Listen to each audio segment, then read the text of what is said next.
What happens when one of Britain's most beloved comedic legends ends up in the hot seat across from a host who seems more interested in a fight than friendly chat? When Rowan Atkinson, the genius behind Mr. Bean and Blackadder, agreed to appear on The View, no one could have predicted what was about to happen. This wasn't your typical celebrity interview.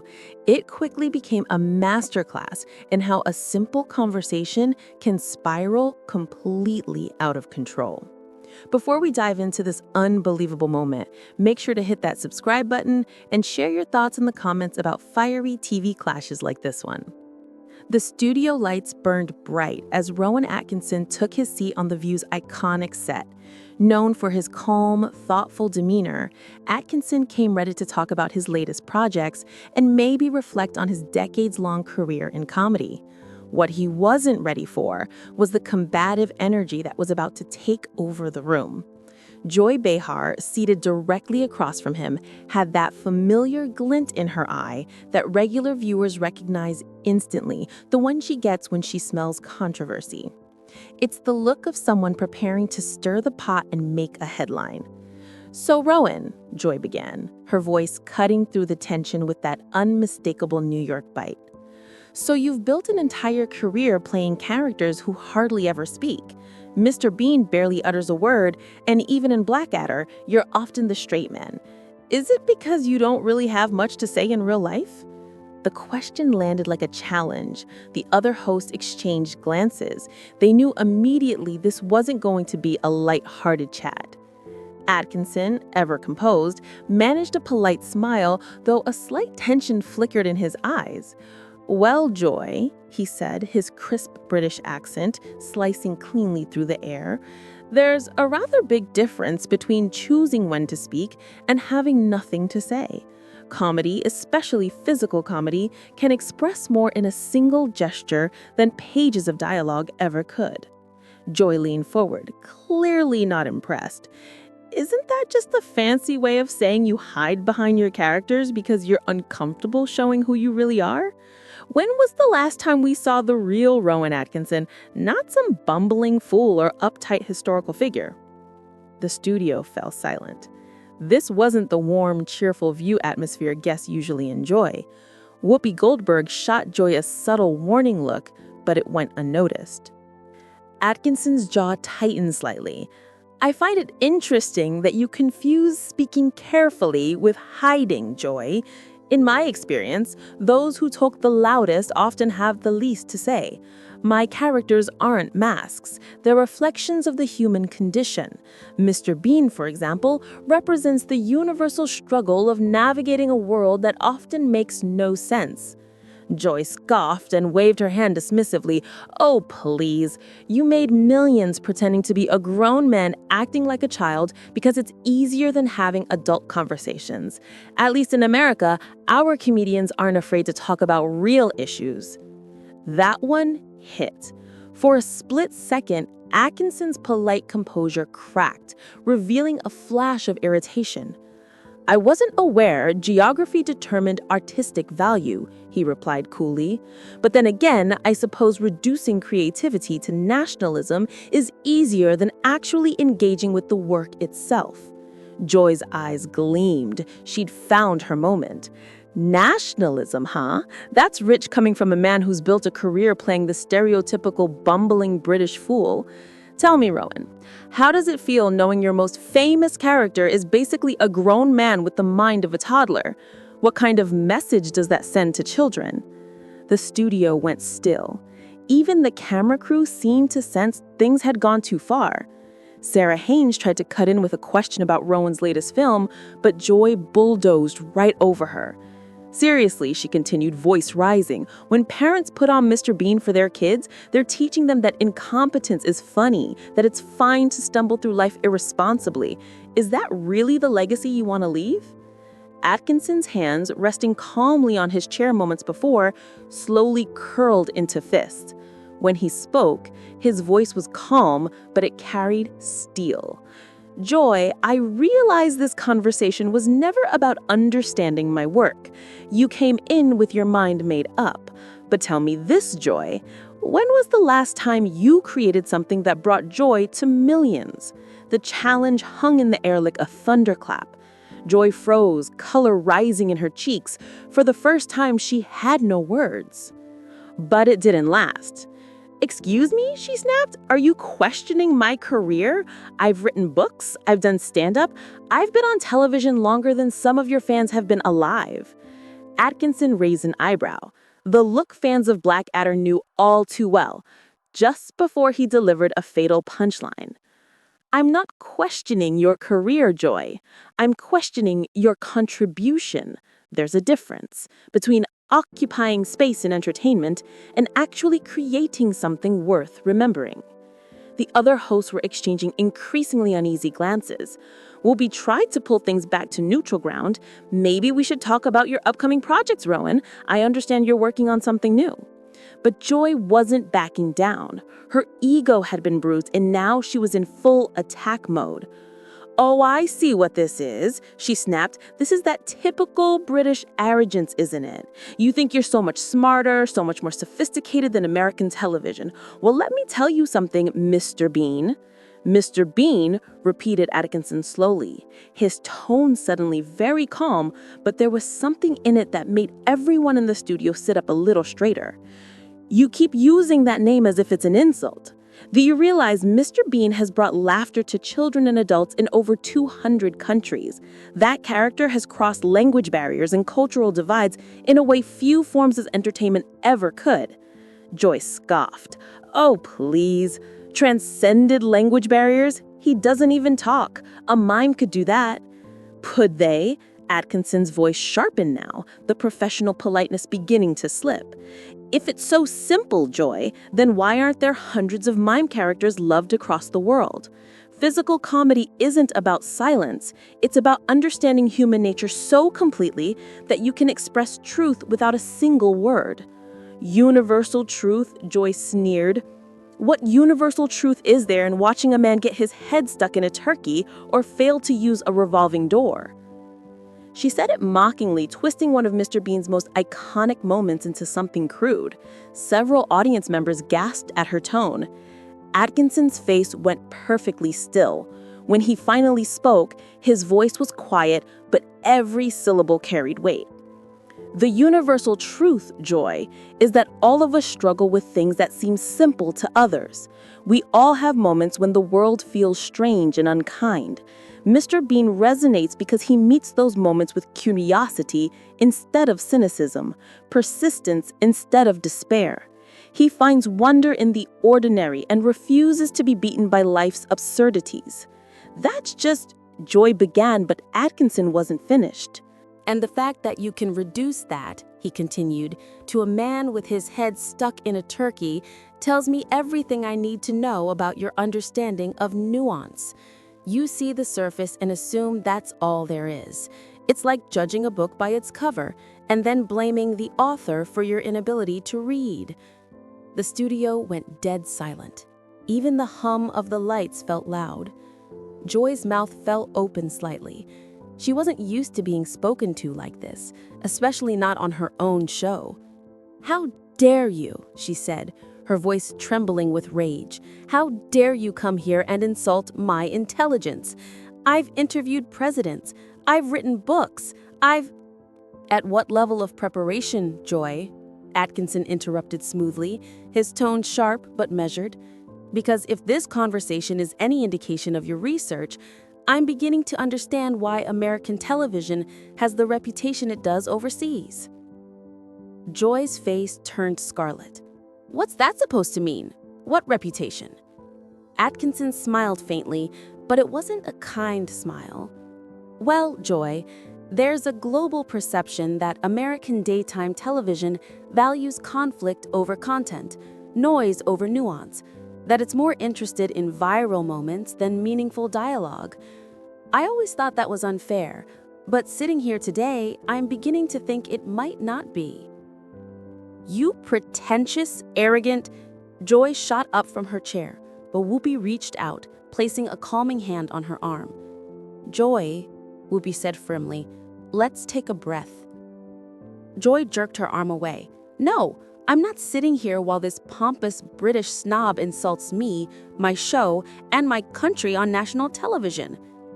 Atkinson leaned back, his expression calm, almost pitying. "I haven't insulted your country, Joy. I've simply observed a particular approach to television, and I've pointed out that your criticisms of my work come from a misunderstanding of what that work represents. If you find that offensive, perhaps the problem isn't with my observations." "The problem," Joy shot back, voice rising to a shout, "is that you think you're better than everyone else. You think your British sophistication makes you superior to us crude Americans." "Actually," Atkinson replied, his calm tone only fueling the tension, "I think good comedy is good comedy, no matter where it comes from. I believe meaningful entertainment can emerge from anywhere. But I also believe that criticism should be informed, and interviews should be conducted with at least a basic grasp of the subject. Those aren't British standards, Joy. They're professional ones." The other hosts stared at the floor, unwilling to meet anyone's eyes. The audience sat frozen, realizing they were witnessing something spiraling far beyond the bounds of daytime television. Joy suddenly stood up, sending her chair rolling backward. "I don't have to sit here and be talked down to by some has-been comedian who peaked 20 years ago with a character who can't even speak." Atkinson's composure cracked, not with anger, but with something colder, sharper: disappointment. "Has-been?" he repeated softly, rising to his feet. "Mr. Bean's Christmas special aired last month and broke viewing records across 3 continents. My live shows sell out within minutes, but even if none of that were true, even if I were the washed-up performer you seem so desperate to label me, it still wouldn't change the fact that you've spent the past 20 minutes proving your complete inability to engage with ideas that challenge you." He paused, his gaze fixed on Joy. "I came here expecting a conversation. What I found was a performance, and not a particularly good one." The words landed like a physical blow. Joy's face went crimson, trembling with fury. The other hosts were frozen, unsure whether to intervene or let the disaster unfold. "A performance?" Joy hissed. "You want a performance? Fine. You sit there with your fancy accent and smug attitude, acting like some artistic genius, but you're not. You're a one-trick pony who got lucky with a character so simple that even children can understand it. And the reason children understand it is because it has the intellectual depth of a puddle." Atkinson stood perfectly still, his silence louder than any retort. When he finally spoke, his voice was almost a whisper, but it carried the force of truth. "Joy," he said, stepping closer to the panel. His calm presence commanded absolute attention. "Listen carefully, because I'll only say this once." He paused, letting the silence stretch. "You've just spent 20 minutes demonstrating exactly why intelligent discourse is dying in American media. You came into this interview with your mind already made up, your talking points rehearsed, and your agenda set in stone," Rowan began, his voice calm but cutting. "You never came here to understand my work, my craft, or my perspective. You came looking for a target, and you assumed I'd be an easy one." Joy opened her mouth to interrupt, but Rowan raised a hand. The gesture was quiet, yet commanding enough to make her stop mid-breath. "But here's where you went wrong," he continued, his voice growing firmer. "The reason Mr. Bean has lasted over 3 decades isn't because it's simple, it's because it's sincere.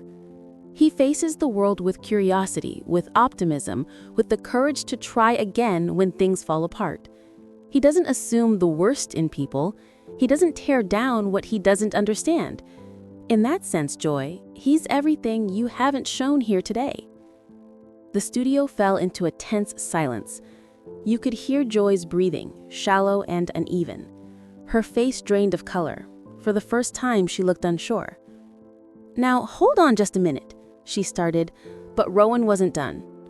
"No, Joy," he said sharply.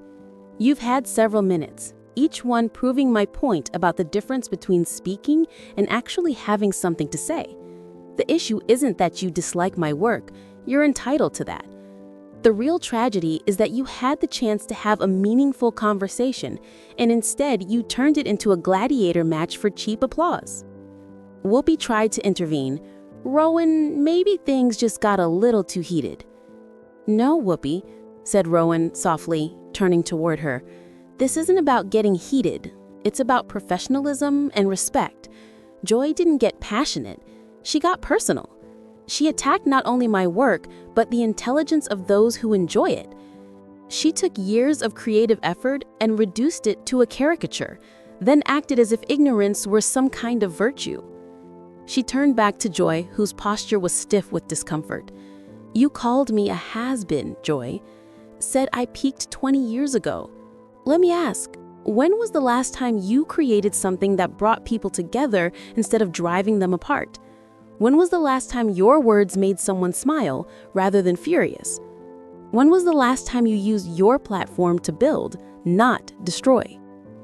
Joy opened her mouth, then closed it again. For once, she was speechless.